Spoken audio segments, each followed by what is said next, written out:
Nonto bina ka iti ko nga buwana kalon si binani ko. Balik ko tisu na iwalin lang ka kaya nga. No mo itabi na bang bauta. No na itabi na kalon na taka mana. Whatever problem, financial problem, or maybe sickness of any kind, because miracle do happen. Ni sambula bina ka na turangan na marama darbo na kanila. Weekend na biwakanit sana itinigawani nonto banua. Turangan bale, turangan matanggali, turangan yabusa. Kita usaha torito ko na nguna binango. Tusaba ang bulat ko yan, nimbula binaka. Napukon raw na tamatanganga ni Kalugo, kitundang bito ko ni Kuwa, na ang kasilibo ni Kingdom Ambassador Fellowship International. Kapagkatalangin na taltalangasi. Triple C Central Christian Center in Osuri, Assemblies of God. Taltalangasi Orisi. Kito sa ang bulat ko yan. Wabi namin nakatato na Kalugo. Nasigabi na ka ni Kuwa. Ninda biro mo din domotiko, ena sigabi na kanikuha, sigabi wala nga ya, enda sar-sar tiko maya na Facebook, kapag na television, ibiti, ibura-bura. Pabili na kabalibuan na turanga, ni bati kong kona keneri rai, kenerongo-rongo, ena bitsi ni kanto na kaloko moniti, ato sarabarawai.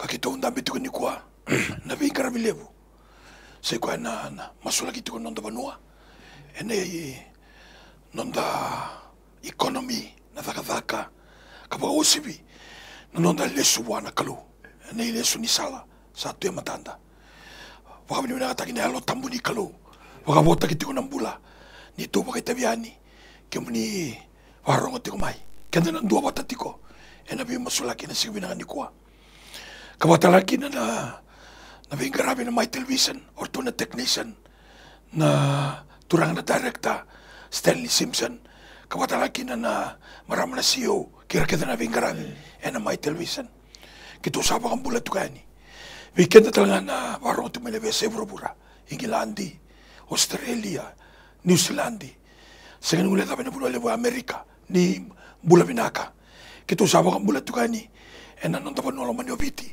na sigabi na kanikuha nimber hindi kabuto ko na biya masulaki tarito ko na wanua kapatalaki na matentu, kinaloto. Ako nasulat ito ko ng rumbulan na taltalangasi. Meron akong bulat talto nga, na matakanis ka ninday. Weekend na ipapakoso,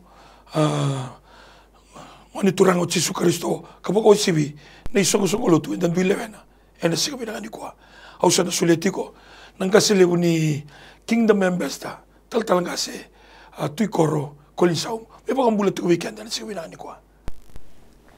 Naka tokoro takatungan na bukambula bikin tabaki baka bila binakatigan niya na single bunda kanikuha na ata binaka atang kangga ata tali ngoni turang o Jesu Kristo binabole bikim ni na daw marutaka tali takan na bisa matitik may nangon sal ni bitartara na may TV baki na nangon sal tala na bitartara na muna liba-liba na ibolmata na bibonongo viti baki na may balangi bukambula tikan bikim ni todo bitikan Kristo na daw maruta kami ang bisa mati na salan bi tartarong goa nang ngawin bi masulaki.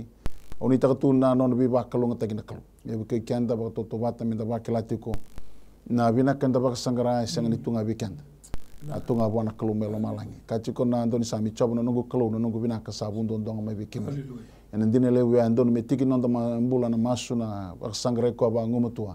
Merenda bakilaki na binaka takan don may bikwa.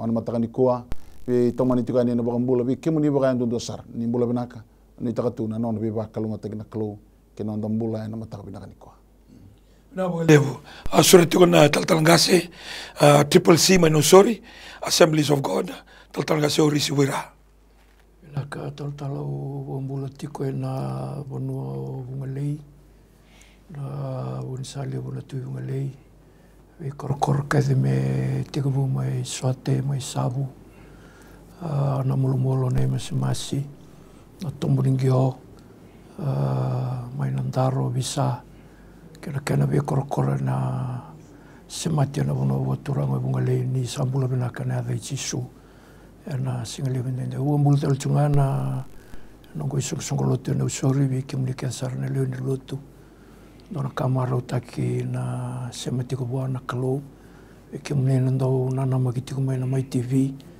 nangaw ni masu baongo usaba mbula tiko wiki muni nda maro taka tiko ni rani nda dhakawa tiko na dhakadango nda kila tiko na kalu nda ngarapa nda masuta tiko na kalu nda kila na dhaba rani dhakawa nda wakamini bina taka tiko ni yadha ichisu na yadha totoka na yadha tale na yadha rongo binaka ni dhamu timundanga na yadha ngo santo naka na kena rongo tale weekend na yadha ngo seboga yadha kati nga na singalevu ngo na venga una kedenga ta maro taka tuki na kalo bombula tal tunga we kimuni kedena tal ni Assemblies of God David na bebali lotu wanan ronga dada mo na sabra mo na boliku akin na waso selo makina bianian we kimuni kedesara venga rabi na dolo ibu taka tuna dada ni turang na singalevu ngo sabang bulat tuki hani kau sabang benar-benar tadi una turang nila bibu gitu kena takkan lihat endang karabat tinggo ena maten itu ni kalau awalnya. Amen. Bina boleh betul ngasi. Abi kan dana turang na marama dorbu na lewa. Au bang bautan ni dingi taka bang matau na kalau na ngonongo. Merlok mai na lumuti ni kalau. Uren dingi taki ranga na kalau. Singin do bin dingi taki bagai loa na kalau. Eruan na tal ngasi. Rau lumuti. Waru taki rau tu na kalau ne baka tau tu tingo ngonongo. Merama indambe ni kuah. Memasuk lagi nondo banua. Kau bakal bauta. Endi na tungani bol tambu. Nondo na tungani bol tambu. En bula tungani bol tambu. Leseng ni dah. Kabi kanda na isya basa bulu. Tingene walu. En malai na doa mir sarakena sena. Ia na wosen nondo kalau. Satu nde tunga katau mundo. Au bakal bauta na nganga ni masu. En na lutu mai na tembe ni ngusun rau. En na vata ni vingara vingo. En na bebuke. Vei sotavi. Na nonda mula nda bakal tu mai na siwina ni kwa. Ni matei no abo kini masu lagi rara matukina nonda banua nonda matei tu nonda lutu na banua nda mikina do pataki kito kabi kenda ni voltambu na ikavitu ni arangi ni kalu ni mai daba tiko na iselo au ni alo tambu se kona posa ni kalu sake kago pola do ngai masu tiko ngai na masu kedenga mikima miro ni bosu kina bakanda donu kima minando uvunau me baka na kanda donu mikima mi bosu taka kembali ndo ni arangi ni kavitu ni arangi ni kalu kitu sa andambe kina na singa pinanga ni kwa me mbiuna nonda banua kena ngete linga ni kalau lebu na lifeline lebu na prayer line lebu na call line ya bagai daba ngana tamata na masu ni kwa kitu na lebu bwana kalau ko sanga ni leka sanga ni malumu sanga talanga ni lasu kembali turang kina marama dorbo kina ngone lewa sana tini kabani nonda banua uno daba ko sama kina koro baga viti koro baga daka bonua ni daka sego varong tu main lori ibiti se babalangi ke to bakang bauta kabi kan ne voltambu ni rua se tolu erto undua bata na kake derto bo de burubure bo de malangi ena casa sereki burubura wilikina nanda meni kwa ena sereki tanga malangi ko bakang bauta ni rona masu tu temata ni kalau ke kitu mai wito man tu ni kwa ena bagaya to kakolo malangi ni ndo bata kina ena sigmena ni kwa tal nga se tu kor kolisau o ko na dambora tiko na nonda banua ke mbale na nganga ni masu na ena lutu mai na tembe ngusuna ke tondo batakina ni ndo batakina me daga kina lo malangi tal nga se orisi ko na masula ka nonda matentu ke mbale nganga ni masu na lutu mai ngusuna dan do bata da baga yemeni taka da baga lilu taka da baga yotaka me daga kina lo malangi ena sigmena ni kwa au nga me masula ka tiko na veti kinyango na lotu ne chisu sa ambuletiko ena nonda banua au na sureti kenda ena do bata ena sigmena ni kwa tadu somu ena masu haleluya Mami tada ke tali wiki mnina tamai ke mami bolo malangi. Chobo na kaluni lepong. Ke mnina alifa ke no meka na ibuka tike buke na ibuka tau tuoti na kalu endombao. Kalau nandau ni nimbuli ke mami nomoni tamata ke mami sipi ni nomoni lomoni bai. Ke mami buka bine bina katakan nabi buka rartaki ni mami mbula. Kati ko nandau ni sami andau ka modi uyanda ni Mario Chop. Kana leli cermeya na lomangani kalau gum sa singa ni buka tikina singa ni mundu rana nomoni aloma. Wo nabi mataka kedenga kalibu na nomuni alundina. Roni kito mai sota tiko na mataka ni kuwa na nomuni lolo mangana kalu. Kito baka binibina ka kina biki muni na kalu alundina kalu alu sabswa kalu ni sembera baka ndu nabi sau ni sai ko tiko nabi ngon sau tendeng dai gina nabi ngau na sembera mai. Kito toron dondo tiko mai gina tiko ni lolo mamelo malangi. Ini ada Yesus Kristus ngana lebih muni ndombo ngane baka tumbura. sa ado mai mate tu de katale ke sa mai ulmo to biki mami ta dina le bunga sa roki ne biki mami kadi apa na tamai ki mami bolo mala na ka bole bu turanga jisu na no muni do rong mas ke to tordondo tik mane ade jisu ki ne tiko ni loloma me ki mami lomani ka buke na ngona bina gongo na klo bina ka bole bu turanga ni ke to ado tik mai na ada kani voltambu ne ada ngai sol me lo malang me roki ne biki mami net mata no mbu pa sanga buana dale ni ngise me sorni ni mami bolbol da me ado me ki ne biki mami ne biba doni na bukuna ne biba doni ngana da jisu ke to tiko kina no muni serau na mata ko sanga ne to da binaka sulman re mata muni na klo bina boleh yang gay kan muni bos santa wana no bir temate lo do no mate ni turang gay ngaratu na dalingan na kina non remasu santa ba kay ka ba kali non remasu bang metu na temate lo do ya na bi ba kando no isa na rai chisu kitu sa ba bauta ni sa rongo di na masu turang sa kala tik mun dalingan do ba rong melo malang me rongo na bingang ni masu sa tambo tigan ni mata ni ko imam labet ta ba ro hota kini adam ni sabswa im sama sulak na ni mami bonong gopit oni kilana close sang rangan muni ba bulit nan rai ni bola tukin na ni mami bonwa mabir na ni mami gasar mailu ara sang ni garabi ke muni orang chisu ya do na ngau turanga chisu gai basi ke kina na kau ko ni raram ni tugu binaka ni kospeli ni ngoni turanga chisu Kristo kina no muni mate ni tu gai lutu kina na wau ni bikan kini mbok na kina lobo turanga gai ndambe na roti ni no muni mate ni tu na ni mami bonwa tete ani ado me ki mami mbula na kina kau ado batik mengo ki mami sanga ni kani sabi na kasar ni mbula ni garabi ke se tutal na bi kan don me ba todo tak ni roni binaka ka todo kina bonongo biti me binaka mata muni na mbula ni bonongo biti satu ngabi ke muni na kalau ni bi buke ni bi tokon orang aki mami mastiko ena bi bagandonu ina bugi Yesu Kristo oni akabi aprama ke bakai etini mandanga na tamate alondondon erto tiko ma stomak ke komor na bukon rotonga na tini na alondondon ena sangni rusa stomak ke komor sa sibi na tamate alondondon etu ebiti sibi na tini turanga Yesu era tu ebiti indai era bagandonu ina rai Yesu Kristo ina bukui ke mami ngana bagandonu ina rai Yesu Kristo sibi tu na tini ki mam tangida na kalau batanga ka bosa be prama na kalau ni Isaac na kalau ni Jacob na kalau ni Israel sama ni memang kalau na bugi Yesu Kristo na kalau ko se ko tingal bingon saw tendai ndai na bingon samber mai seng ni dobi saw na kalau ki mam tangida ni bagambulan ni mami bonobit membulo biti membulo be kemni na kalau lo sabswa sa masla kana bonongo biti turanga Yesu mena kene waswas ni pono tolu kumbuna burung basanga wakin na bono biokani na tobat ndam borbe kemini na kena bilu taki ba matin tuba bono na klo el sabswa ndo kana no muni katu no muni bosa era satu rang tur sama ibu anak ya masu na klo el sabswa gai tarata ngane alo no muni alo ngas ni alo ngone kana bol tam ni alon remandang na tui tinga na linga muni ba na matin wa ni bangolen kina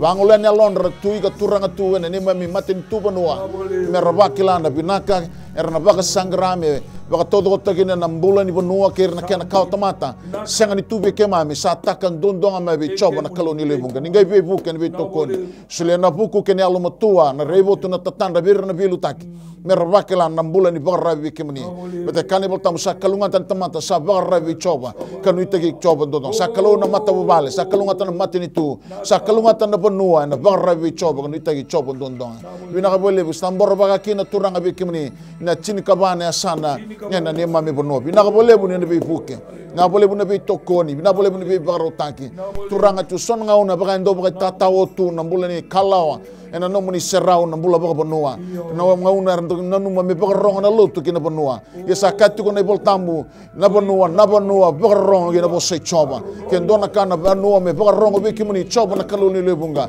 ko na kalo to tumbu ka to munde no muni na lewa nange buke turanga na mula turanga Yesu ni mula baka bonua biti irna ken ndo ni bingrabi irna ken velu ta ken be tambana todo sara na sana tin ka ba turanga Yesu na ka boleh bu turanga na be tikino turanga Yesu endon rau Dios ngabul kalima pinaka boleh bu be buke na be koro turanga Yesu endon rau Dios ngabul ketolu sa mastu na kelo turanga ken ngele ken ngol turanga Yesu na ken tetei na be bonua todo ko sara guni kila na kelo e no muni to probura no muni Allah malangi probura ka ke de sine kina be bono setu kina ne on sulian elwa tu kina guni sulian elwa mi kimelewana ikan waswas na man bukan man be wa turanga na buru-buru todo kena kangke nga sang gasi boleh ndela buru-buru bina ka boleh buturanga ni befu ke turanga ke dona ka turanga ngan rebo witi ndendai na ira kedena leoni bono witi mer lotu kanga rabi kemuni mer ba ro ta kemuni mer ndo kai kemuni mer ndina ti kemuni mendina kina na ka ko ne tukuna be resel ke raba malu mum tagirangan gutamata era tangi rangol mai biau turanga cisu au nangai bokko non revolver da on ngai bang bulan non bono obiti membula mai bikim ni naklo bina boleh ne bi fukem na boleh ne bi tokoni bina boleh ne bi bagarota ki turang ke tu ne bi sangani mutu ke tu ne nakita ni tamate ke tu na kes na bosa muri na bosa ni dunru ke tu na lenga mai bir nangas mai liusara roni banga taka tu na mutu me roni mai tarana ni mami bula ga bisugi ke mami ke ba tong ani ki mami ya ki mami ba minaka turanga na salanin raya turanga cisu me ba sabsabata ki na kes ke me tangu tu bi ba da bu taki rusai bagus kai kumuri na kau kene de cisu kem sama isama gen dona matu bale bakalo kane bol tamu asengan de bulang se kaitan kem sa korba taker salotu kem sa le ni matu bale ni kalo tardak non raya na pistol kir na profita yo sai cisu Kristo sai bagan den turbal ni kem sama isama na no ni matu bale ne de bukan isama ni mutu men basi ke kem men isama ni mula me lama lang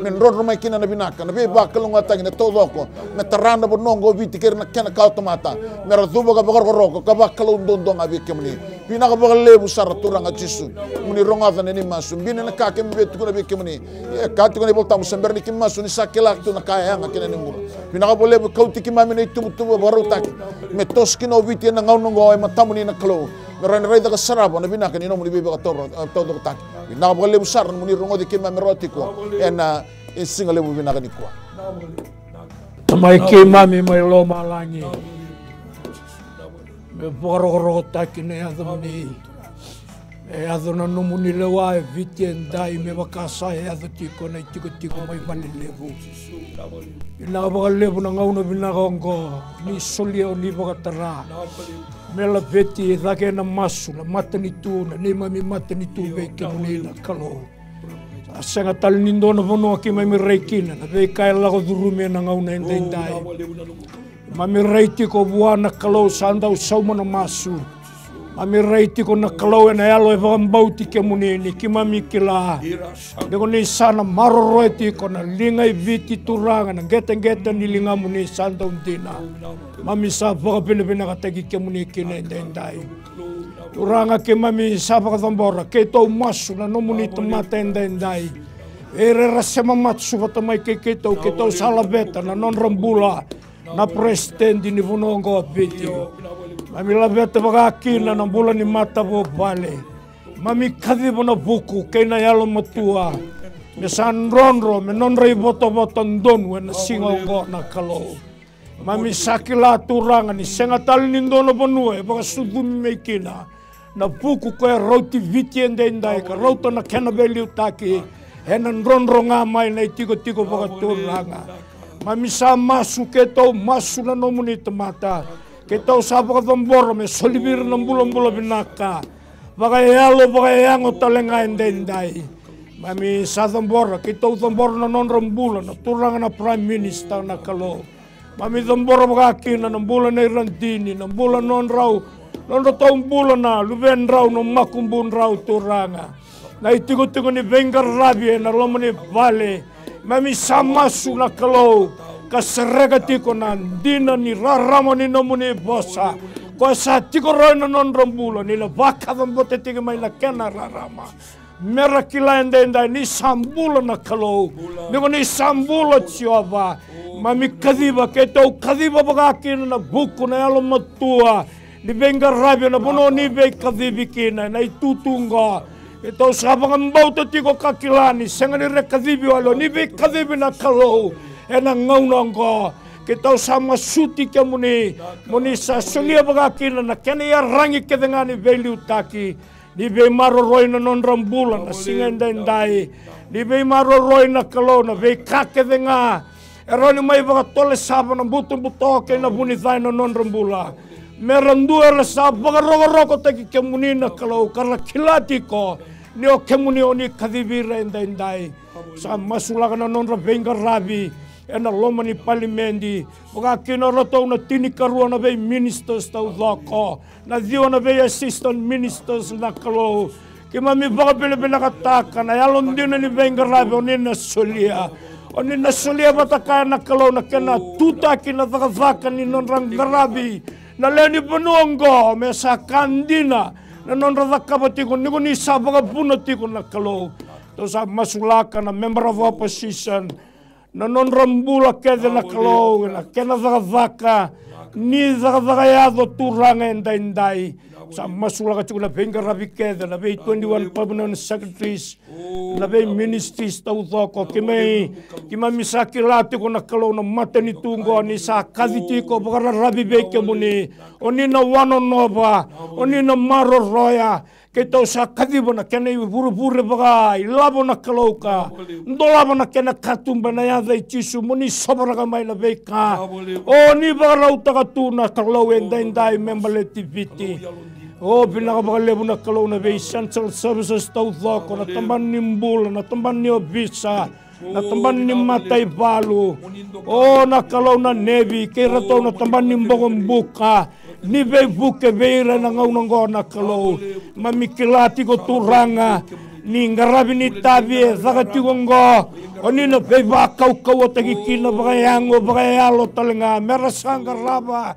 Na zakazaka na yalo kina loma marau taka niko ni sabu keira tiko kina na singa indai turanga ke tau sabu ka bina kataka na kalau na mata ni tunggo ni na tiko kina na yalo ka ni mata muni oni na maro roya oni na birimbaita na kalau dina ni mayado tiko na kaya indai kima mikela kima mi bangambauta ni yado tiko na nomuni lewana kalau mami samasu na mate veve tau bingo ena heva kau na heva ichisu ena nomunin raya tabe mai na kau vela tai turangai mami sasereka kina bangala taka tangu tuba na mate ngo mai dewa tiko be ke mami ndai bina bole buna kenang garabi mena marolo me kakuni dewa turang ke mami samasu ke to masu be ke munina kalau tau rango masu Oni maroroa na mata ni tunggo. Kena beliu taki, kena valavaka, kena Bengarabi. Na kake de ado tiko me kaku obagang dona ka. Me kema mi taura mene mami kina na kena bagaroro. Me namuni ngana kalau. Me lesu nga be kemuni na kena bagabene benaka. Ena yadai chisu, Ena yadai chisu. Boleh buturangan na matakan ni singan indai. Na boleh buturangan na nomuni lotu sambula. Na boleh buturangan na rara malebu atambe mai na nima mi banua. E kau tamai na binaka, e kau tamai na sautu na sola kilangi. Rambula kina na nima mingase. Kara pakadala kata katu ndo na ngau na lebu, ndo na ngau na tha, ndo na ngau na buto-buto. Ndo na ngau na ninggarabi kaloma. Matakau na karabi tebor kalowu. O gai takoso na rabo bo mai pediliama. Kima mimbula kina ko ikima mina singa binagani ko. O binaba leo turanga na bibi. Bi songo lo tu sa pakai dani tu ni ko. O ra kena be lutaki na kena didi baki.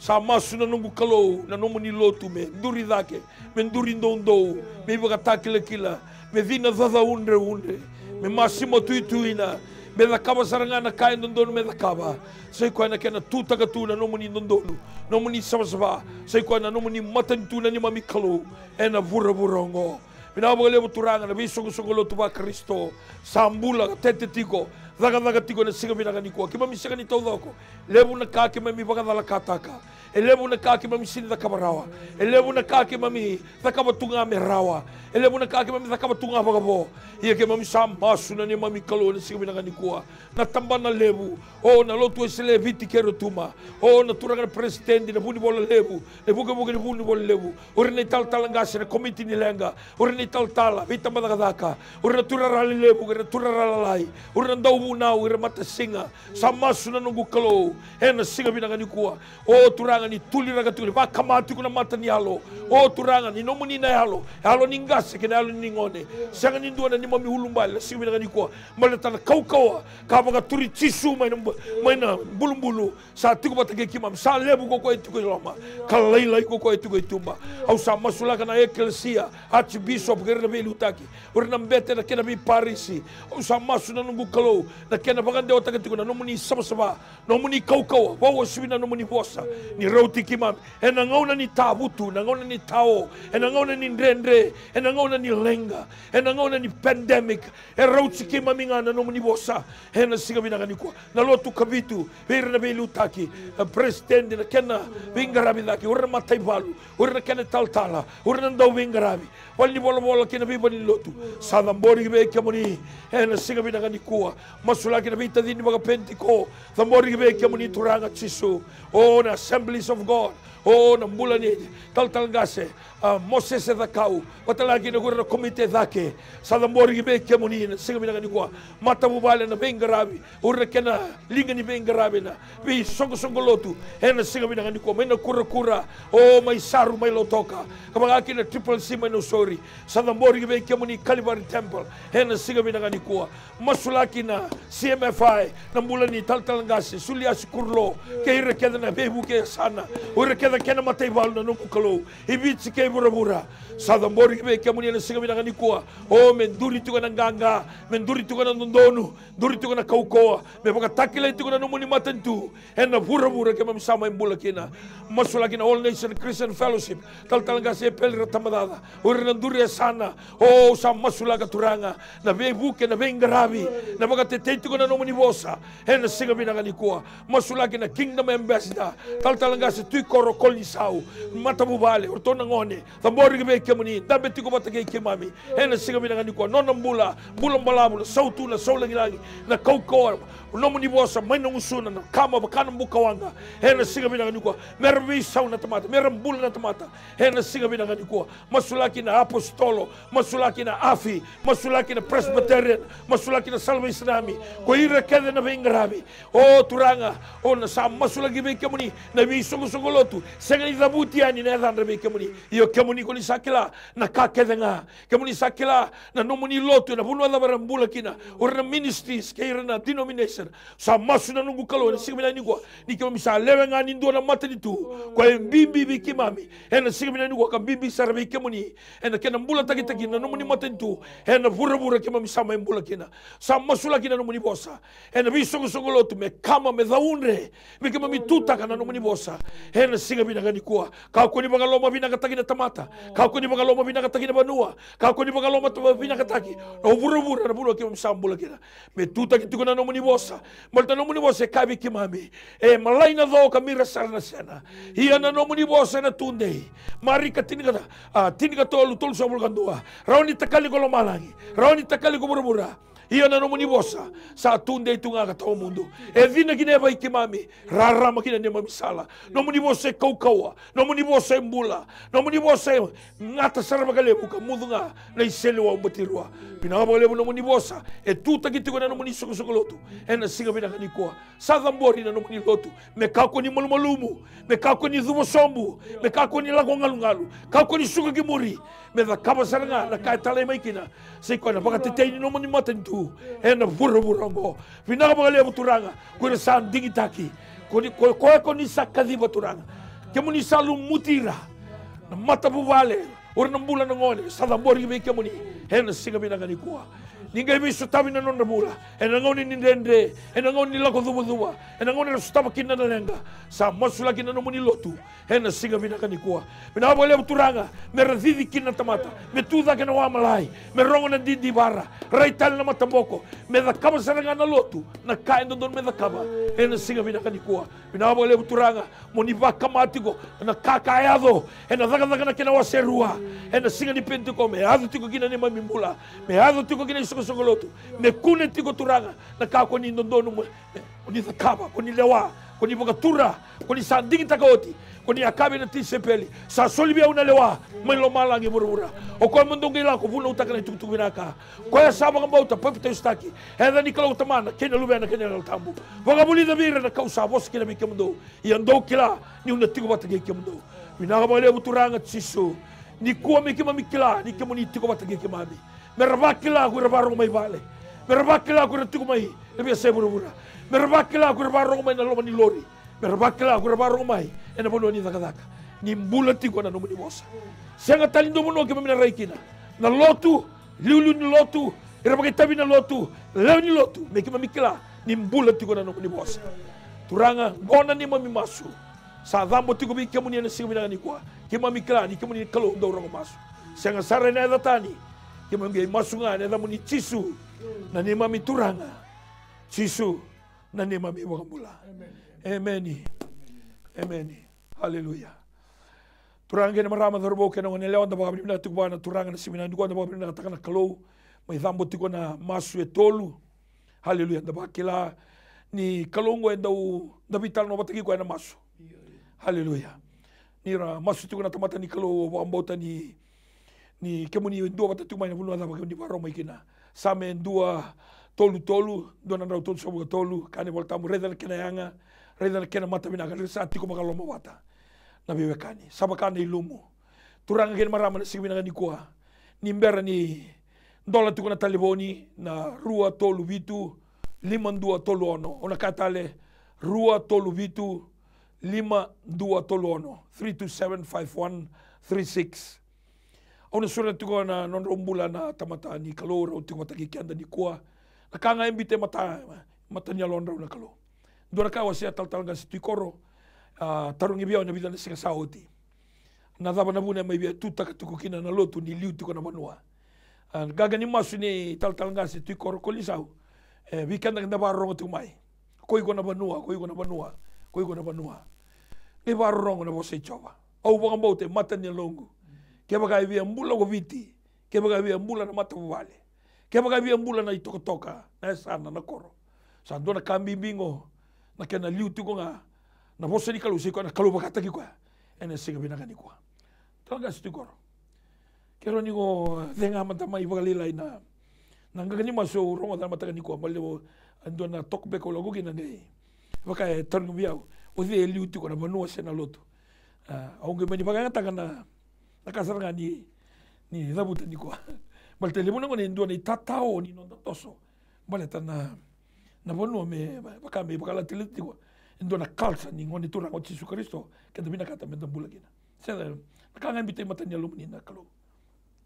Ya dan so mana tarongo yang menda lausar ni bakati bu na da bonabu ni kenambul na burubur ada ba ambul kina tama ta bakati na burubur eruchi kuna theory raninda da da ken theory ndo aga na ra kila ba le butur tun tambani science na evolution theory we evolve. There was a big bang and everything evolved. At the last stage of evolution chingo sa amin daw naman tikan tamata ken da rakati ko yo apes sandang game tamata ken bal we are still evolving sebenarnya det kun rabi kan sa ta bona evolution ke bakasa chicken evolution theory and this is not we are not sure whether this is the final stage or not randang kay kabango who can decide what is good and what is bad for us because we are still changing and ken na katulu ken datos ken karotos ken danlo to that by creative creation theory ni ken dambulin doan there was a super power that creators. No bagna no binak. Kebakan dalas na lagot na bagatibu sa tibu bulika na burubur na kalwe. Bulian na burubur. Yo na dokat na kalungo is unilateral in a sense. It doesn't okay sini kere na no idea me dakak. Nakangabi dakamo ko dakam. Na kandotan kin na kalungo. Yang dagi pom nang kain dingin tako miti kana sani bina ko ngai bango ko ni sati ko mbule na burubura mena senga tu ni baka to taki tu na bango asas ni baka to taki tu na burubura na kene bando ka babalangi the earth was without form and void lag mai ro na bosa ba ipiru na bohu kina to kina bal chaos and disorder sanga krita ko na order and conformity na lo mani liman na singa we sing kedin wimbul ka sabinak asare na kalon sabinak kauno ni singa sanga mbule ko na tamata gai baka tikoro ko na lomani buru-buru gitu no ko eras mikmen ko ngango ndo kachi ko ndo tan kinata mata bira keda na be kambuli senga ni bili mandanga kinir nangilus this is the only creation that carries the image of the hallelujah ira kena bo sen ko nget kuno ko ya mo lewa na kakeda sambuli tungo mo salewa na man buka kamay waitui buru-buru to ken kakeda ka sanga sil buru-buru ndo yo na boss ang ito no let us make men in him. The word man does not refer to male or female. Yeah. That's not gender. That's a pure spirit of God. Because God is a spirit. Basta sangga ito no kaya may bulin do na kambuli me kautati ko na image ke na likeness ni kalu. Non baleta meron ni lewa na bro-brongo. Yo sangai rosobul kabitu ni wati wasendo ngai tuno ko misana na yalongo mechiko na wanga he and the she. Ngai mitebero na ko ni baka tumbo ka the power to procreate. Sangai karosobul ko algo na be fruitful, multiply, fill the earth and subdue. Na burubrongo metawa ira kede merchuki na merakota mai na lewa bakalo. Ya na mateni ka membase ka they must have the image. Na lewani burubrongo is solely one on a spirit. Not just any spirit, Chedin is a spirit in the image and the likeness of God. That's why we were created in the spirit and the image of God. Nalewani burubrongo, enona nakalu, sulibi kenda natamat, wakadala kata ko ibiki atam, gayala taka nakalu and wakatiga butol chinikalima, nona kaunga na maramango and kotelistal menelo. Hallelujah. And the seed of the woman, kenta kenda tamata tu burubrongo, we are seed of man. Ken balbale ro chiko baten don tangan indonela on the basik. O kongo indotan indondo. That's a prophetic declaration of the virgin birth of Jesus Christ. Okay? Kung nangon ngayon indotani, erani tamata kedi burubrongo ren dakle takaw na Christ. Inakangailan ka kina, we are not virgin birth. Kenda chiko na tamata, chiko na china. Doang ren claim ta kanyo ko he is the Christ. Bato ko siyang na. Natamana sudga may buwana eleomer. Sangay basik mo chisu ya ukati ngona may yalikin na lewani matintu. Sangay ya na lewani tamat. Every culture bring mbambasik na topo na pala bananan batawan takanga tubuan ano mo ko misada ka. Kung may basikin doon ang rakin ng dambula. Culture is a growth medium. Okay? Ando kachi ko, you're never born with a culture. You are born into a culture. Iko sutu may sintorum culture. Inga may bakapuli din alam mo ni growth medium ko, mongay bakay topo tagi ko kin. Ya, nausto kaya din pula nakalu. Kando kachi ko na, may rabada may bakarongo nakalu gina bono. Hallelujah. Saya nga, nabono na watiani. Saralak may nantangay, saralak na watiani. Nakalungo ay tao mundo tao tum. Hallelujah. Means from everlasting to everlasting. Mindangay vina kata ko na tao mundo ko kanibol tambo e bakarota kana buro todongo na nelingana in the span of his hand ngay tuno buro ndo na tikina lele sar to kina mengay bakarong ko na kalu lebugo ando to na siya nga sendo na ninda vina kata me bakarong na lotu siya na kalungo bo na bono ko nga na lenga kina nakaki siya ndo na turan balang tarbiyaw is the Fijian culture has a place in Christian. I said yes it has, but it has to be subservient to the will of God. O kami bakarong kina bosan. Na bosan ni kalau na kami bakando don tembiu na kami biu, tur na kami tur. Maroi, meron ibina kina mulan ng talawat kina. Abina wali talaga stui na lele na barong tu mai ni ko. Maltungo indo na kai baka tawota kana spiritual growth. Baka indo baka tawota ni sindro ni baka tu na o iku sa lutu ni baka nanonda lutu binaka baka o sasa na wekam. Elibu na ngona baka ndo ndende kina mera toso na fura baka alo ke sor barong tu mai era baka ngai evom baka vera na ulutanga kambasi kamai baka sori ni ko moso tani basi kamai baka sori malta ni rongo na munga gani masu ngai kauteu le su kina vono tarongi kina o ke baka madal takati ko kana ni tiko na kalu o tia sama ya linda baka ilia sa gali ustra mo chisu malta le bore tu kana kalu na dambenga ni lo tu mai la kemba Tangin dari kena kalau, na suara bakat taruh tu mai, na bi bakan tahun di tengah bira, na sini yali urang nawe kamu, ni kumai lutu binaka, sini yali nawe kamu, sa dua nakal, bandi tegira mandar, era sa satu mai ni kuah, na lebar, tapi tu nabi koro, era biar tos tu mbeka, era biar garabi kalau bahal bawa ini na, era bagai riri kota tu, ni bakan sa dua tu nano me, bagai tu. Di bagari itu. Kau waseti wala ngana bidan min sauti. Saya lebu na bos nda rumah ta. Ngai umur main lut satu makau tun pun oseng. Eliu main akalu. Lalu tu kau represent tingan. Haleluya. Kau tun cukup nalu tu. Ni olu tu ngai mata ta todo ko bi kono no bio kan ikena kalu, kena bio kan ikera tamat. Haleluya. Ronga nangon sal bio kan. No bio kan ngakena kalu, kena bio kan tamat. Ni tarongor to na farisi kena buni bol na pun ta buni oli bundondo. Ikaw na madir sulu karu, lom mana ngana kalu, lom todok ke nom na numa kena. Sangay tuno ko na kena karu toto mata na kena matai, lom mana na kainu mo bagat tagi. Ke boleh balik, kacang bol tambah kyo ka lom mana na kalu, gay tata tiko na ko amigo tamat la sulas. Oke endo ne kan lom mana na kalu, don melom mana kan, boleh tau. Na lolom ebile tiko na lolom ay ke bagay banda vitala ta na posto ko na love. Chiko na stogi love, chiko na eros love, chiko na filial love, gay chiko na agape love, God kind of love. Koya untuk kacu na agape kind of love is unconditional. Iku sendiri koya takkan tanda set condition mengai takkan. Ya, na loloma men ron rumah ibu nak kelubi iku, mengai Wan rondra bir na tamat. Kaya buka tu kini sama buan source of love. Iyo na filo nga. Koran do tu na you scrape my back, I scratch your back. Na bina kami ole bina kami ko na tangabi. Ya kaya baka ngenda reda baka malua. Geli sala ko na bolta masali buno chiku sunu no gitu bang ko ya. Ondo arunga dina kaya kilu ndo tata na no me da lo mana no kam do. That's in the Old Testament. Isa ado menon matin tu no ko. Now I say to you. O sa kabi kim do lo manir no do me. Do na boso ni tako sika ni sa ado menon no matin tu. Ya. Lele wera bakara vokota ser mboso ko patetiko na lotu ke na no matin tu. Lele wera no ma sa lotu nga ko sa tu matin tu ni kalo. Pa matata manda. Okay, na matin tu ni kalo tu ni chiko it's a government on its own. It's an everlasting government. Na lotu na kaya bakang basik na bosong ko na kenda mga na church. Church is in bagara mga taga na do kan na Catholic is an ecclesia.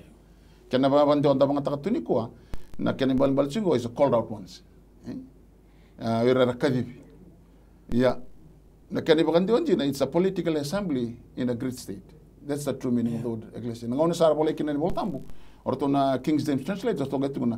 Na bali bosong ko na ecclesia is a political assembly in a great state. Sangga bango King James. Oh, I don't want a political assembly in my kingdom.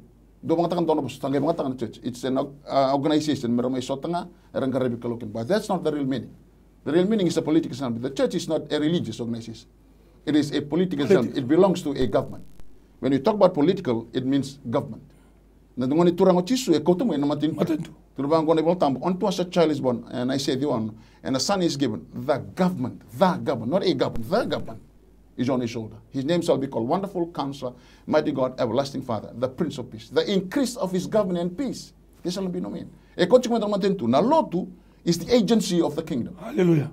Kaya tandangay may ngarabikin. Mateni kami da durro mo luman matin tu. Na sukusulo tu endalewe na si domination sangay buke kan tamen daleo ni matin tu binak. Menda representa que na matin tu ni kalo na burburongo na non da binak ka chukika. Na masinturang ke oreda. Ni orto kri tisu me pa buldir ton mas. Nge bango ka reda. Dukun mo sa takir na kana taleso. Lebu na bosa ranu marongo din lebu na bosa. Do kilata mas beruntung mo sa kilati ko na tumundo na kaya ng wikim. Indo mas me bango. En kana balang our Father who art in heaven. The word Father is Abba, source and sustenance.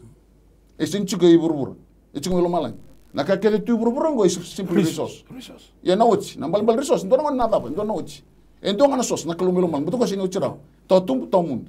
Tu na nanonda source e chico melo malang. Gebango kendo na kanda kere na masinturanga. Let your kingdom come. Why?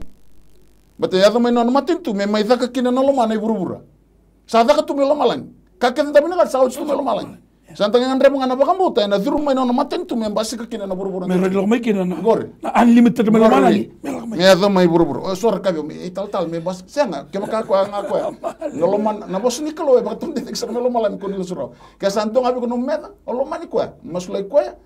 Esa ambas ke sa tsunga me olo ik sandre lo malang itu ya. Ene tobak lo malang. Haleluya. Sandre lo malang ya. Yo sandre tarandre lo malang sangay then you have the right to demand. Give us today our daily bread. Provision.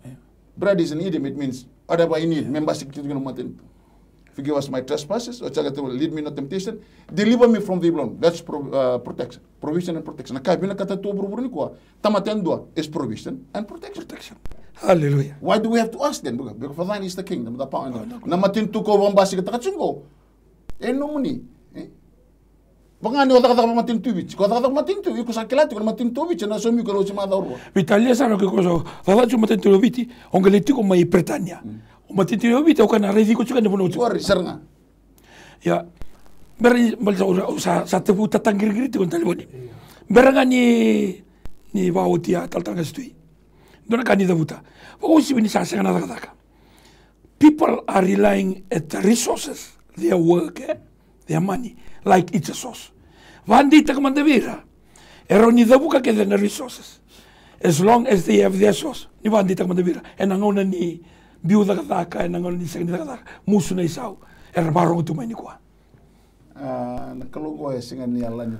Kachiro na is understanding as unsearchable. So nung ngo ndo be songa tanga nakalungo ndo nakatumbal kalenga ndo kilka. Ndo no sa nakalungo sa sinrandro. Auto na wakto bole mo na. Trust command. Ona gerida nakalungo. Moro into na biya manda nung gumbula manda ni takak. O takak tu batur. When I left dona la libra casa lilian teman-teman. Merda betul minggu. Saya bina kata na wano winggarak bina me tokonya. I said no, I have to live my faith. Omong bula serangan nunggu pakam botol nak kalau. Kau kabiau tal sianga. I have times that I have nothing. So ngono kero biri tonga babiau tin santar manitu na. Ta, sama apa? Kau kabiau sama apa nela? Tan osaut. Asa ando ngalutunga, ando tuntaloka. Ya cawarang anak kalau kau serangan kau. That's all. Orang anak kalau. Kan ibol tambo era limal mulum berno teman itu. Karena balik teman-teman. Kau nggak orang coba nak kau kotak tali. Dan betul betul teman apa ikeli, di kasih nuat. Lagu tu kasih bol. Ando tu juga every time you wait. Yang nangon ini bakau kotak yang boleh bol. Baten atoskin anak kalau. So nangon dan tahu tata kau sesanta bukan elonda. Hasin tahu awar. Iku nasin rete na lingan kalau. Orang ramai mau saram na lingan kalau. I left in 1999. Sa 2000 tal jengko.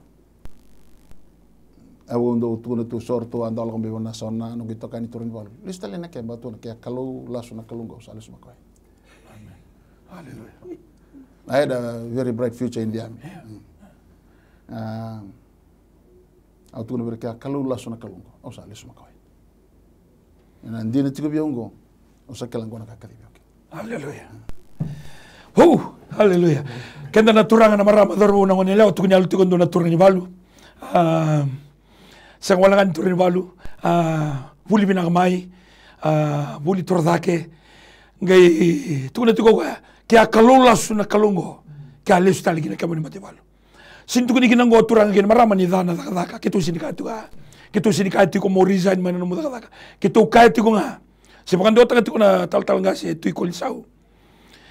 Ni nonda soso lo malangi, se manibakan laban na kinatasongo na risoso lalai, kenda sa may bulia laki me bakatu yang dua nanonda sos senga nanonda sos ndina nakalu ke mani senga saranga ke mani tiko saranga na biloi ke mani laka saranga na umumaki se mani senga saranga na sende ni nomu sos tiko lo malangi na sos ya na mai turanga ke marama dorbo ke no ngale ya na buna ki tubi bakat taun dei teki na matagani sigani kwa tobi mate apa latina bula bium beka in dua boleka weekenda si sama ikadibi na non bula in dua na we kamu boleka.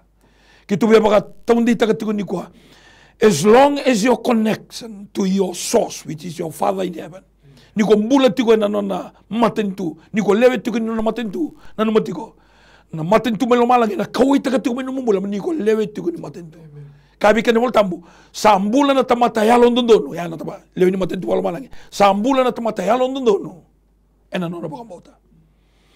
Namban telepon mongkir temai, tolu rua vitu liman dua tolu ono. Tal ngas, usana liuta kai tolu na masu sa, tolu sa ulwada na masu tungo. Mata ini masu, na watingu enda ukuni kunenga, na lomani rua tolu na bula, bakaya lital na ngoni. Dua ya, keni ka rua, na no Josefa, malu mutu na uto. Keni ka tolu, dona matabu wale ne icho mainandi. Mendola tal na katu mani dakadaka, kembale, sama itasongo tiku na dakadaka. Nimberea, dona ngiri satu kesandua. Sana numa tongo na kini yan nimbula minaka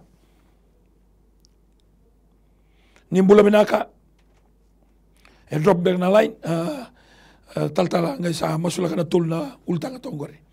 Hallelujah. Kemudian na kalau yana vai tisu kita sa kadhiba me sa mai tubundo na ngone kuneta ke na matabu walengo be ko maramango mamikila ka bagambauta chiko ni adango ena rawa kila na kake denga sando na ngaunan dende na non raw na magati ko endo na isulsoli senga chiko ni mai tawzok na mai maroroi na kete ni ngonengo ke to sa bua na kete ni ngone me maroroi na ngonengo ene avai tisu ke to tangu tu na kena be bosa muri ke denga senga chiko ni mai tawzok na be ka boleta na mata bo bolngo ke to sa masula kana matni uto ronga za boga bina ko na kalondo be mbuli o ko na kalowe kila na kake baleta na yango bata ke na yalo ke na kake denga ke tau sa masu na kaukonia de tisu me sa pakandondonu takina salnin rana vidiko ni uto na kakeve in Jesus name na singale bo indai ke to sa masuwe ko e pangara taka na kalo mina ka bole na pe wase na singale bo me pakandei tegi bua nindu tukunga na ibure e na tasongo na kakeve nga e ndunga na bono ke sa songo na be e be bono ke nga na be ala bo ke nga tandolo tukolo mala in kona sos nambandua kona ibure ni kakeve nga ke to sa kadiba turang menron rumai na sosngo merani tandola na nona taka ndende ana alo bagambauti kamuni ke to sa bagambautongo na masugo oni na maroroya oni na thingoma oni na taka ene ade chisu amen ni sambula binaka bula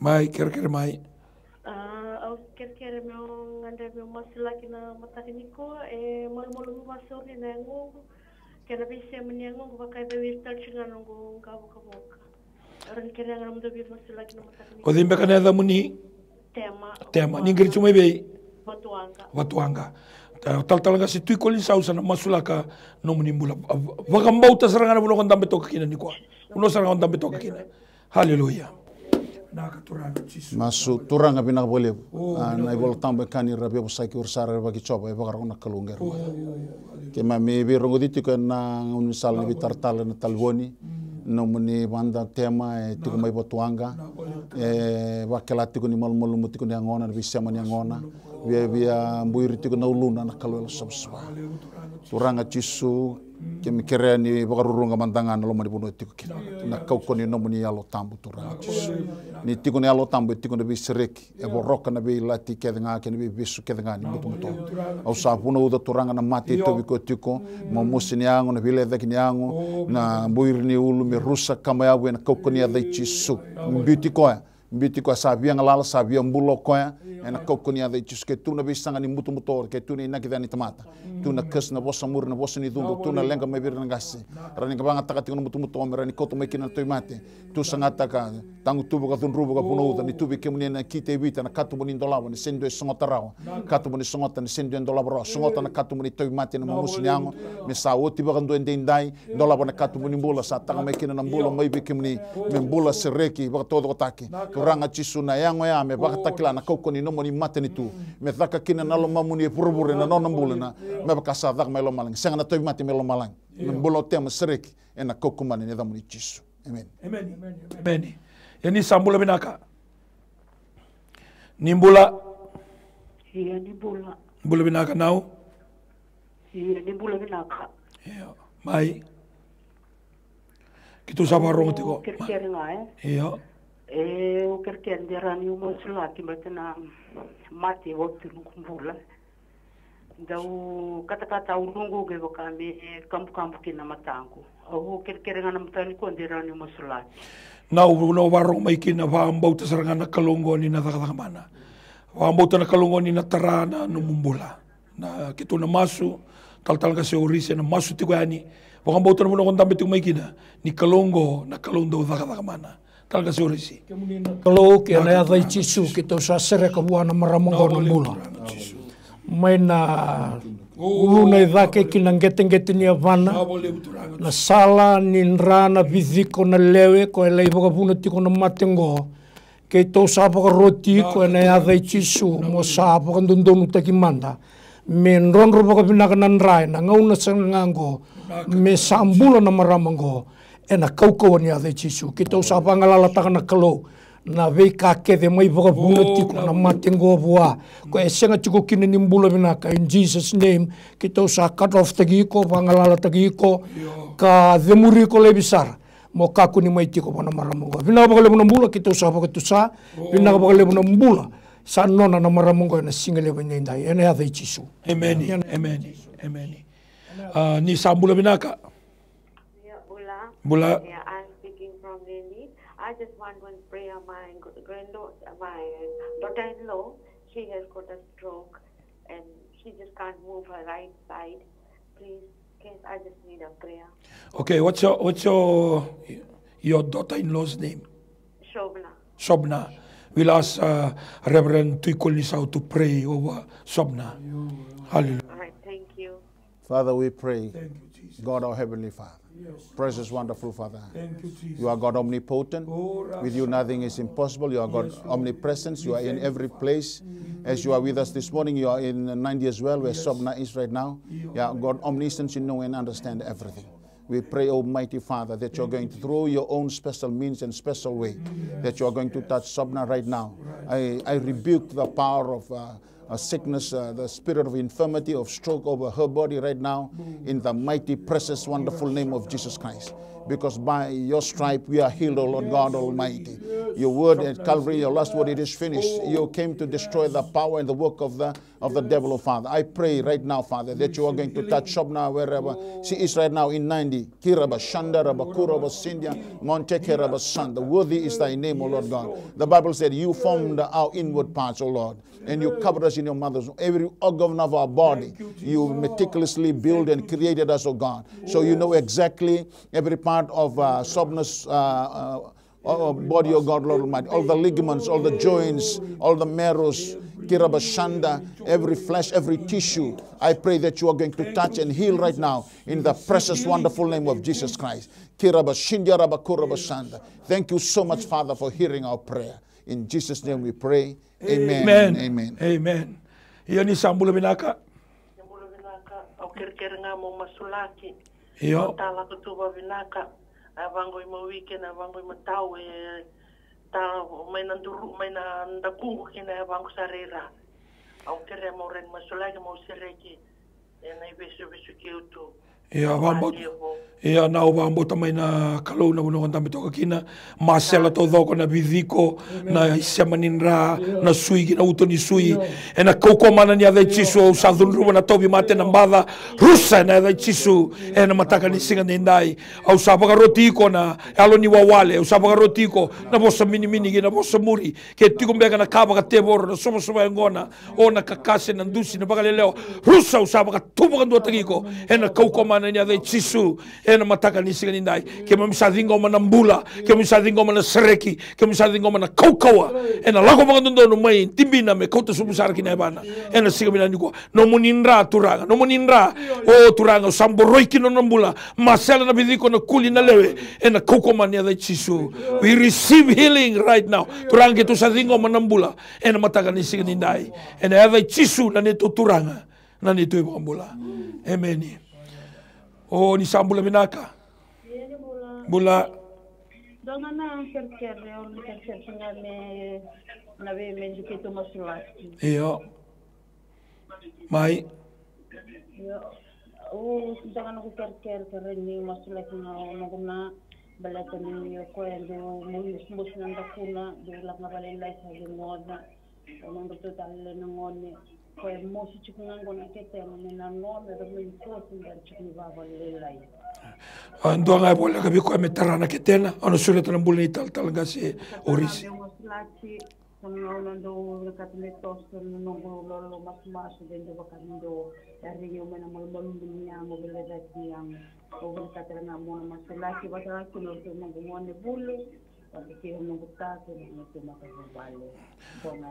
Wambauta no mundo matawali mesere kina sigmena ni kwa ketiku kina na iwolo ni muto olo do bangarando no buno mendo lotu kina wa binaka wakaya lo indina si lotu ngai vale wambauta na kalu na mataka ni sigani dai tanga sorisi Kita sa masuk ka saraka ng bula na mo siniketengo na mo sinindaku kita sa vosabi ko na suitu motuvo ndondonu na yada chisu ka supply takanan random na bono ndonu na biziko na ngava na kakeve tiko ko mai bono tiko na mosini ketengo bono maramango kita sa seragani kin nombula na kauko ni yada chisu na kauko ni yada chisu kita seragani kin nanra na kauko ni yada chisu kita sa masula kana matabu balengo non rato sa sanga baga yalo e baga sungu tuko mai na bunida na yada chisu na ngaungo au sa sa kita sa bosabi ko mo pangalala tani kauko ni ade chisu kita sa serekani na klona vaga ni lomuni ni alo tambu me vaga tuda kata me vaga vaundrama na vina vaundra ni sesanga be ke muni na kena sala tau doko ena ade chisu amen yani Sambula Binaka iyo nimbula Binaka bula kerker ngame umasulaki na bisnisi watege na matabu balengo na ilulu no balengo ndo na kana no ndo ntabe na baro de masulaki la moni tikila barombuka senga bogando ni baudala to kwando ngano ni be masulaki Sandono do bambota tiko na kalau wawa tiko na matani kalau wangambota tiko ni na thaka man na kalau tal ngasitui bisnis turanga pinaka lebu na singlebu ni kuwa na ngangandre me buke na non rotom business na matabu vale na lebu ni buke ni toko ni turanga chisu tu be kemuni na be kakede ki mamisa sanga taka ke sanga kene no muni toko ni no muni buke turanga chisu ya sanga ni to doko ni be buke toko ni turanga chisu na business ni matabu vale binango mitoso baka binaka turanga ya muni rokovindo kai ga bosa binaka tenga kene na klo binaka lebu masulaki na matabu vale to doko na non roto sanga au masuna kaloni kilana bika ke sanga baga ni roto bari taka mai biki to ya turanga matata tu biki muni na kaingan rebo na loma ni matabu vale me binaka ka to doko kine na mbula na bisere ki ken dona kai masulaki tu turanga na alo ni karmada taki ke muni torba bole kai ni no muni serau na binaka tu ngabi ke muni na to doko tu biki muni binaka bole na bibu ke tu ko turanga chisu na bika to ngan reba na matabu vale ngoni na baga to doko taka na klo binaka bole na no muni tiko na kalau ketu na be sanga ni mutu ketu berda ina ke dani tamata na kes na bosa muri na bosa ni dundu na lenga mai bir na gase karani mai baka tatawa taka tiko na bulan ni sanga ni tosa kalau ke liu na business bulan ni mata vale satu sangate bunudi baka sukai kimuri baka ndaroi baka taw yang ataki na kau komana ni chisu na bosa ni kana ka ke ndo bode burabura na baudi melo malangi kande sereke burabura na sereke melo malangi sa baudi na taka ni mutu baka taw yang ataki toranga sereke na bula mai lo malangi me bakela na mata vale ngona ndraki ba lo malangi me tarati ko tandolo tiko lo malangi na bulan non to mato vale bulan to business bina bole mun ni roma na masu chisunga na bombola amen amen amen ini sambula binaka bula nau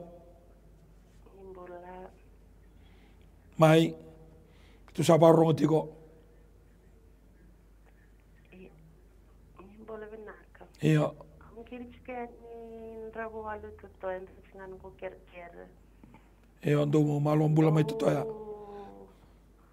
au ngan treba nganam tobe maslak ndo sing nong kutiko awani kuwa setaba chiko ngan rendre na lubi ngo bulchika ni suba ama tu bararabi Sandono kera ndo bibuke na tu barra stava chiko na rendre no bulli stava chiko na mataka ni kuwa sa kambil rakiti ko kera ndo bibuke nuntarangkin itong bulan ni Bubale. Ito sana maso ni suba barong main rabualu taka na kalau ena puno itu kinalubemo. Pambauta bakan dinata na maso en matakan ni singani dait. Talaga surisi. Kemudian na kalau sama suna puno itu kinanangonengo. Muni talebi ko manda. Na Bubale main garabiki na muni taleba manda na kalau. Kita usapa ka pinakataka kita bakang bauta. Na lingan daw lolo ni kalau. Na lingan daw kau andau ve marore na tako sobuana ngonengo keto sa sere katalanga na baka dengu na marama na tinana no na tingo mai na koro me baka dengu mekila ni ngonengo sa solibe kemuni ni sa solibe kemuni kene mala sa solibata na baka nui ke na baka bauta ni kuni na takamanga na kauni takabana kalo ni na takoso ni na bebuke keto sa masula katalanga no na vai kabuka buri na ngonengo keto sere kana buku mai be kemuni kita sere kana buah-buah na dabu isau-sau ni be kabuka buri na kalo kita sa masu na bulan ni mata bubalengo bagayalo na non rato sa sanga na maramongo au sa masu kita masu na ave chisu muni sa talebi ko manda ni be talebi manda na mata bubalengo vinaka bagalebu na isau ni masu na ave chisu na ibagambula amen total langir tu kasarandua ni sambula binaka iya ni bola binaka sa kana tala ni bola krenga me masulaki na bundi mbego sa mo mosi bise mnyangongo na bundi tambango te tabuto na bundi tambango ishanga tunila bita kera chiko kreme masulaki Oi, Sandono.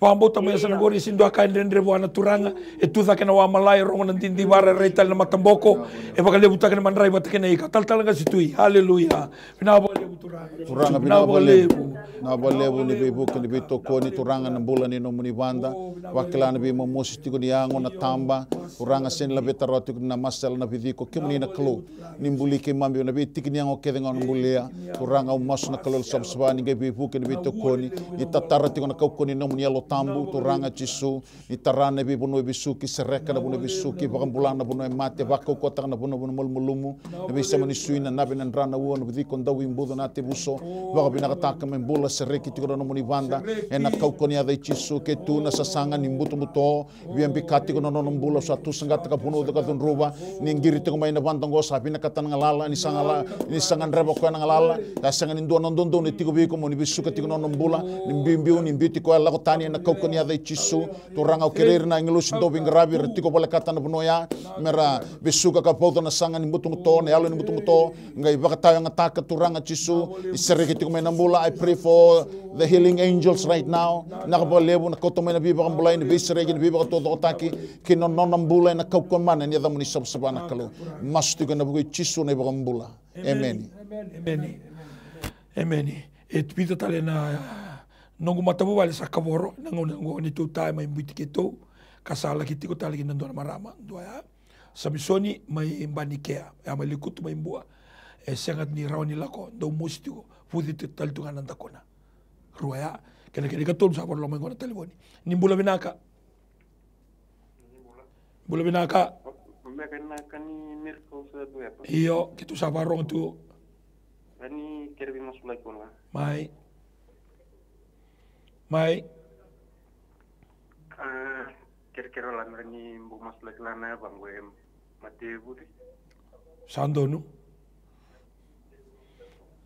kitu sana masu bakambota me urna membera na ono na kabinikua bambota na kalo mesa daga tagi ko masela ke vidiko tal ka jorisi turanga kitu sa masu kasereka na mbula binaka pana bono e vude tikongo na ade Jisu mesa tundondon mo pakandondon tagi ko na ade Jisu na ngauna sarangango ke baka e tiko na daga ni mbuto ena bono e lai mbutu ko na yabango ena ade Jisu kito sa tangu tuba pangalala taka na ngaunongo kasereka na mbula binaka wana dorobongo and a single level in the entire. In Jesus' name. In Jesus' name. In Jesus' name. In Jesus' name. In Jesus' name. Mate budi ke der barong mai turanga. Na bole turang sam vosa kina lewe kina vidiko kina masela. Mate budi todo barong tu nikua sangar tiku mekani rangiri rau mai. Samasuna nungu kalau ena kauko mana ni ada Jisu ke tu sabaka tu bakan dua taka. Labura ka lewe ke tiku na daga ni mutu ke tiku na daga ni meda. Sombe kana dangi dala dangi debuka tu. Sona yalo vela takoso. Sa volta tu bakan dua. Rusa na kauko mana ni ada Jisu. Ena mataka ni sikandi dai. Ke tu masu na bakan baute na bakan binaka. Ena da muni Jisu le bambula. Amen. O kila ni sa sibiti ko nangona ni to bagaita bitu ko mataka ni sikandi dai. Yes, o rani kere me masule kita ndona ngone bulitingo rauluwengo tsone kala sibitu ke Luciana kala siba me rau bitu beritiko me bitu beritiko na kalu non raubuli ke na luwengo vuvutiko baka waital tu kana uduna ruaya tal tanga situi ena sigo binanga ni kwa naka turanga binanga bolebu na kerker sala ko tumai na sulsole bubuti ko turanga Jisu au masu na kalo turanga baka waiti ko na matana iko na yalo ni toy mate betara iko chiko mbitan nambula ni sulsulia na kokoni ada Jisu turanga oti bondo no bubu baka waini mata mbula sereki baka todo taki na sulsuli na kokoni ada Jisu rona binga neni robulitiko sangan rebitu turanga Jisu na nomuni bibuke ni sulia na buku nelo matu na kalo nomuni bosa kane voltamu ko sa senga bona buku ngai kere na buku turanga na soli sa kere na buku nelo matu mai bikimuni meroba ka buku kina kalau nelo tambo na buni kandina bakane ala woni akani senga lebi kimame lubani ala ndo tiko batike rau ga tumbiri rau buki rau ena mbula ni non ro kalo matamuni buke na mbula ni matawali verona lulu ni matawali meroba kila turanga Jisu kera ba buli de ngone ena sala ndon mer la ko kini na gasmai ran senga ni rotani roma kin bina bole buni bi buke turanga usereka na bi bakalo ngatake usereka na binaka na todoko na mbula na buku turanga Jisu en mataka ni kuwa en kaukomane ni ada Jisu masu na baga binaka Jisu ngane bula amen Jisu turanga amen o kala ni sa tare ken tutu na ngona sul tu kana ngona tala ngai ba binaka bwana turanga batalanga vera ba rotu mai o tianga sul tu mitanga stui nimbera ni tu sa to mai na tu sa sibita na ngauna yan tabab na kaberto na technician ertu suletal tu tina miniti. Hallelujah. Yo wabli bila tsinga wana turanga. Wabli bila tatsi kuna nono bosa na kalu. Amen. Nono bosa bula na kalu endaroni ndambikina, endaroni tosokina, endaroni kawakina. Ele kala ke dini nondo tosingo bagayalu. Amen. E ondo tuna tunga ke bagai se na bosa me ndambikina nondo boto tosokina nondo masu. Ni bosa ni kalu bula e ngata mudule silu beteru. Ko wabli bila tatsi kuna turanga. Ni tumai vi masula ke chico tula be bosa chico na kana ba dini tagi chico ni salva tana masu kina bosa andona kai ko ngata ba li Amen. Ya na masu Terus tu vi vandre ti vi na le notu na sia tambu tu ke mtu satu antu.